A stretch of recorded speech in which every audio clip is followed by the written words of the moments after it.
নমস্কার, আমি সুবিনয়। গল্প পাঠের আসরে আজ আমি বিভূতিভূষণ বন্দ্যোপাধ্যায়ের ভয় সমগ্র থেকে রহস্য গল্পটি পাঠ করে শোনাচ্ছি। আমার বন্ধুর মুখে শোনা এ গল্প। বন্ধুটি বর্তমানে কলকাতার কোনো কলেজের প্রফেসর, বেশ বুদ্ধিমান, বিশেষ কোনো রকম অনুভূতির ধার ধারেন না। উগ্র বৈষয়িকতা না থাকলেও জীবনকে উপভোগ করার আগ্রহ আছে, সে কৌশলও জানা আছে। সেদিন রাত্রে ঝমঝম করে বৃষ্টি পড়ছিল, নানা রকম গল্প হচ্ছিল গরম চা ও আনুষঙ্গিক খাদ্যের সঙ্গে মজিয়ে। অবশ্যই ভূতের গল্পই হচ্ছিল। আমার বন্ধু একটা গল্প বললেন, আশ্চর্য লাগলো গল্পটা। একজন বিজ্ঞানের অধ্যাপক যখন এই গল্পটা করলেন, তখন এর একটা মূল্য আছে ভেবেই গল্পটা বলছি। তার নিজের কথাতেই বলি। সেবার আমি বিএ পরীক্ষা দিচ্ছি। অনার্স পরীক্ষা হয়ে যাবার পরে 3-4-5 ছুটি পাওয়া গেল। কিসের ছুটি তা আমার এতকাল পরে মনে নেই। ভবতারণ ঘোষাল বলে আমার এক বন্ধু ছিল, ওর বাড়ি ছিল বেলঘরেতে। ভবতারণ ক্লাসে খুব পান খেত, আর ক্লাসের বাইরে ঘন ঘন সিগারেট খেত, অশ্লীল কথাবার্তা বলতো, লম্বা লম্বা কথা বলতো, চালবাজির অন্ত ছিল না। তার আমার সঙ্গে খুব বনতো, এই জন্যে যে আমি নিজেও একজন দোস্তুর মতো চালবাজ ছেড়েছিলাম তখন। এখন এখন সেসব কথা ভাবলে হাসি পায়। হ্যাঁ, তারপর যা বলছিলাম, অনার্স পরীক্ষা শেষ হবার দিন ভবতারণ আমায় টেনে নিয়ে গেল ওদের বাড়িতে। যাবার সময় ট্রেনে গেলুম, কিন্তু ট্রেন থেকে নেমে অনেকটা হাঁটতে হলো, কারণ ওদের বাড়িটা প্রায় গঙ্গার ধারের কাছে। কিছুক্ষণ ওর বাড়ি থেকে হঠাৎ কি একটা বিষয়ে ঘোর তর্কাতর্কি হলো ওরা আমার মধ্যে। এমন চরমে উঠল সে তর্ক যে দুজনের মধ্যে হাতাহাতি আবার উপক্রম। হায় রে সেসব দিন! এই রোদ, এই মেঘ, তখনকার জীবনে তাই তো ছিল স্বাভাবিক। যাই হোক, আমি ভয়ানক রেগে ওদের বাড়ি থেকে সেই সন্ধ্যাবেলায় বেরিয়ে পড়লুম। এমন জায়গায় ভদ্রলোকের থাকতে আছে? বারাকপুর ট্রাঙ্ক রোড বেয়ে হনহন করে হাঁটছি কলকাতা মুখে। দিব্যি ফুটফুটে জ্যোৎস্না। মাঝে মাঝে এক আধখানা মোটর দ্রুত বেগে চলেছে কলকাতার দিকে। সম্পূর্ণ নির্জন রাস্তা। একবার একটা মাতাল কুলি ছাড়া আর কোনো লোকের দেখা পাইনি। হঠাৎ আমার মনে হলো, এতটা রাস্তা একটানা হাঁটতে পারবো না, একটু বিশ্রাম দরকার। ডাইনে বাঁয়ে চাইতে চাইতে কিছু দূর গিয়ে একটা বাগান বাড়ি দেখে তার মধ্যে ঢুকে পড়লাম। বাইরে থেকেই মনে হয়েছিল এই বাগান বাড়িতে লোকজন কেউ থাকে না, আছে হয়তো একটা আড্ডা উড়ে মালি। তাকে 2-4টি পয়সা দিলে বাগানের মধ্যে বসে একটু বিশ্রাম করতে নিশ্চয়ই সে দেবে। আর নিশ্চয়ই একটা পুকুর আছে বাগানে, ঘাট বাঁধানো। এমন গ্রীষ্মের দিনে জ্যোৎস্না রাত্রে পুকুরের বাঁধা ঘাটে কিছুক্ষণ বিশ্রাম করার আনন্দ অনেক দিন পরে হয়তো কপালে জুটে যাবে। বাগানের মধ্যে ঢুকে মনে হলো, এ বাগানে লোকজন কেউ বাস করে না, ঘন ঘন কেউ আসেও না। লাল কাঁকড়ের পথগুলোর উপরে 1 হাত লম্বা উলু ঘাস, ফুলের ক্ষেত আর আগাছার জঙ্গলে ভর্তি। আরও একটু অগ্রসর হয়ে মনে হলো, এ বাগান বাড়ি খুব বড় লোকের ছিল। অন্তত যে সময়ে বাগান বাড়ি তৈরি হয়েছিল সে সময় মালিকের অবস্থা ছিল খুব ভালো। শৌখিন রুচির পরিচয় আছে এর প্রত্যেকটি গাছপালায়, প্রত্যেকখানি ইঁটে পাথরে। আগাছা ভরা ফুলের ক্ষেতের মাঝে মাঝে এখানে ওখানে পাথরের অপসরী মূর্তি, 2-1টা আবার হাত ভাঙা, নাক ভাঙা। অনেক এমন অপসরী মূর্তি আছে বাগানের এদিকে ওদিকে দেখলাম। কোনোটার আবার পিঠ দেখা যাচ্ছে, কোনোটা আবার মুখ, ঝোপের আড়ালে আড়ালে। একটু দূর গিয়ে বাঁদিকে চওড়া পথ ধরলাম। পুকুরে গিয়ে পথটা শেষ হয়েছে। তবে যে ধরনের পুকুর আশা করেছিলাম তা নয়। অনেক কালের পুরনো পুকুর। বাঁধা ঘাট এক সময় ছিল, এখন তার মাঝামাঝি প্রকাণ্ড বড় ফাটল ধরেছে। রানার দুপাশে বট অশ্বত্থের গাছ গজিয়েছে, সে ঘাটে নামাও যায় না সিঁড়ির সাহায্যে। এ রাত্রে তো সাপের ভয়, সেদিকে যেতেই আমার সাহস হলো না। ঘাটের থেকে কিছু দূরে একখানা বেঞ্চি পাতা। ক্লান্ত শরীরে বেঞ্চির উপরে শুতেই কখন যে ঘুমিয়ে পড়েছি নিজেই জানি না। আমার তন্দ্রা যখন ছুটে গেল তখন অনেক রাত। সামনের দিকে চাইতেই একটা কেমন যেন অদ্ভুত সন্দেহ হলো আমার মনে। আমার বেঞ্চিখানা থেকে কিছু দূরে যে অপ্সরী মূর্তি আমার দিকে পাশ ফিরে দাঁড়িয়ে আছে, সেটার দিকেই ঘুম ভেঙে আমার চোখ পড়ল। সঙ্গে সঙ্গে মনে হলো এতক্ষণ সেই মূর্তিটা যেন অন্য কি একটা কাজ করছিল, বা অন্যদিকে অন্যভাবে দাঁড়িয়েছিল। আমাকে জাগতে দেখেই সেটা চট করে যেন নিজেকে সামলে নিয়ে আবার পূর্ববৎ ভঙ্গিতে আড়ষ্ট হয়ে দাঁড়িয়ে রইল। আমি অবাক হয়ে সোজা হয়ে বসলাম, চোখ মুছলাম ভালো করে। ঘুমের ঘোরে নাকি কি জানি, কিন্তু তা তো মনে হলো না। আমি তো ঘুম ভেঙে স্পষ্টই দেখলুম ওই পুতুলটা কি যেন একটা করতে যাচ্ছিল, আর আর আমার সাড়া পেয়েই সামনে নিল। সমস্ত শরীর যেন অবশ হয়ে আসছে। ঘুমের ঘোর ভালো কাটেনি, রাস্তা হাঁটবার ইচ্ছে মোটেই নেই। আবার সেই বেঞ্চেখানাতেই শুয়ে পড়লাম। শোয়া মাত্র আবার কখন ঘুমিয়ে পড়েছি। ঘুম আসবার পূর্ব পর্যন্ত কিন্তু একটা কৌতূহল আমার মনে বারবার উঁকি দিয়েছে। পুতুলটা কি করতে যাচ্ছিল, আমায় ঘুম ভেঙে উঠতে দেখে কি করতে করতে সামনে নিল। অনেক রাতে ঠান্ডা ফিরফিরে হাওয়ায় আমি গাঢ় ঘুমেই অচেতন হয়ে পড়েছিলাম। আবার যখন ঘুম ভাঙল তখন চাঁদ ঢলে পড়েছে পশ্চিম আকাশের গাছপালার পিছনে। ফুটফুট করছে জ্যোৎস্না, তবে পশ্চিম দিক থেকে লম্বা লম্বা গাছের ছায়া পড়েছে ফুলের খেতে, আগাছার জঙ্গলে। ঘুম ভেঙে উঠেই আমার মনে হলো আমি প্রথম যখন এ বাগানে ঢুকি তখন বাগানে যা ছিল এখন তা তো নেই। কোথায় যেন কি একটা পরিবর্তন হয়ে গিয়েছে বাগানের।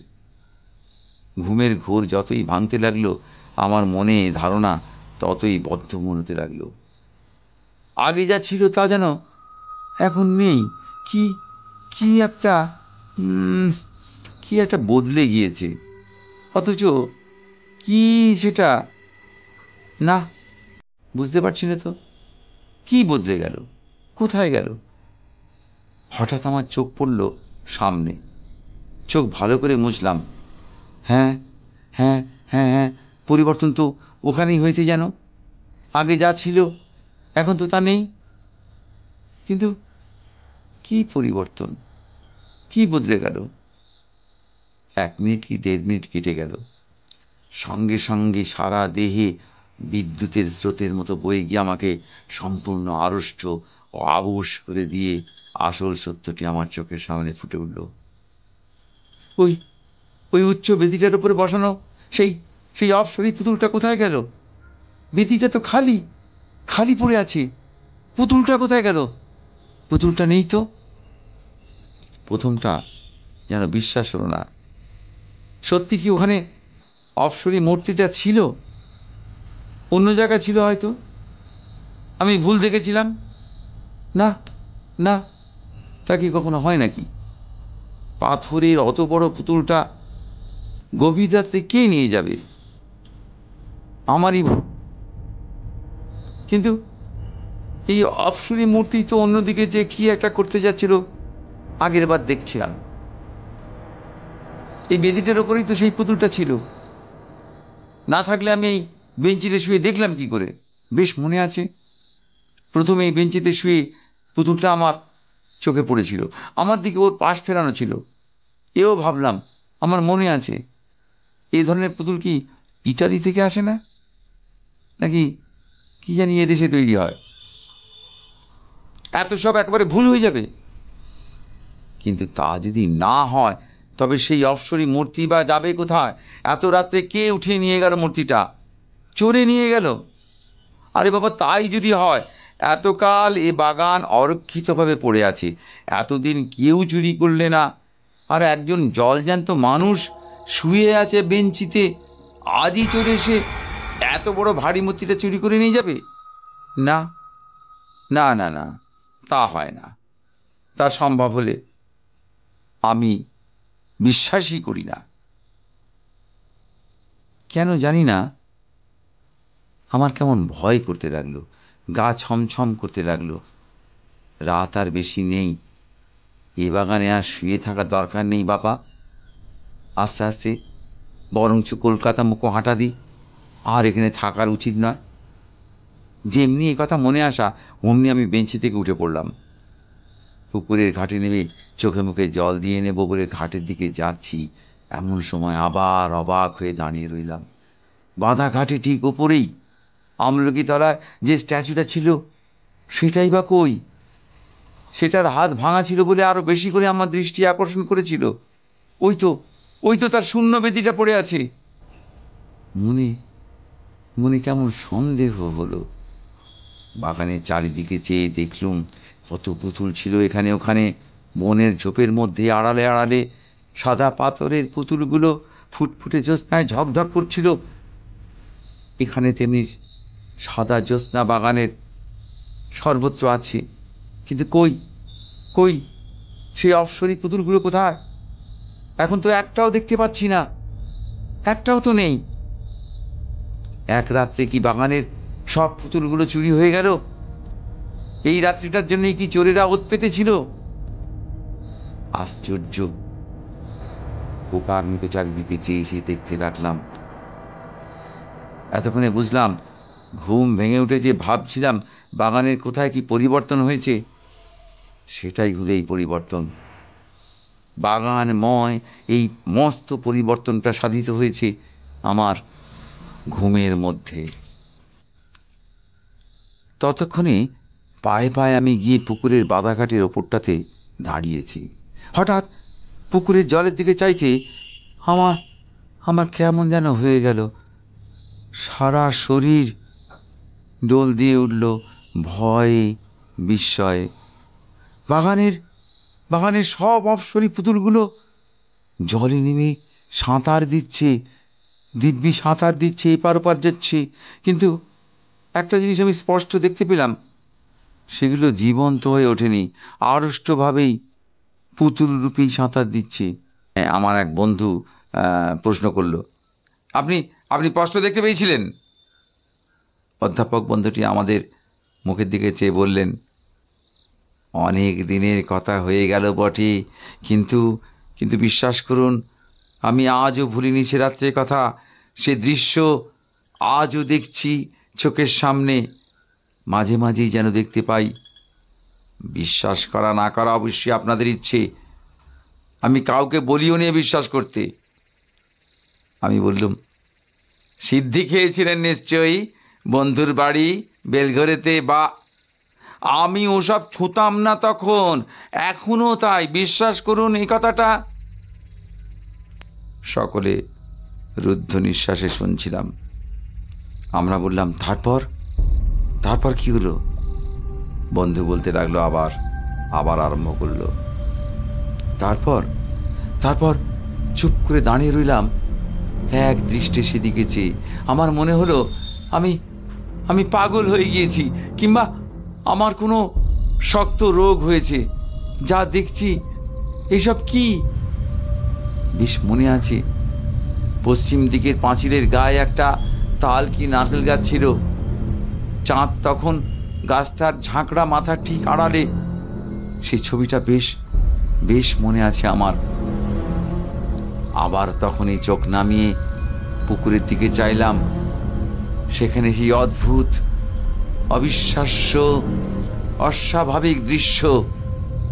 সব সাদা সাদা বড় মর্মর মূর্তিগুলো জীবন্তের মতো জলকেলি করছে পুকুরের জলে।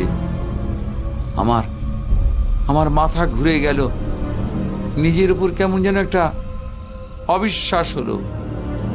সেখান থেকে মারলাম টেনে ছুট, একেবারে সোজা দৌড় দিয়ে ফটকের কাছে এসে যখন পৌঁছেছি, তখন আমার মনে হলো, অবশ্যই হলফ করে বলতে পারবো না সত্যি কিনা, তবে আমার মনে হলো যেন অনেকগুলো মেয়ে, হ্যাঁ অনেকগুলো মেয়ে খিলখিল করে একযোগে হেসে উঠল। হাসির একটি ঢেউ যেন আমার কানে এসে পৌঁছল। পরক্ষণেই আমি আমি একেবারে ছুটে বারাকপুর ট্রাঙ্ক রোডের উপর এসে পড়লাম।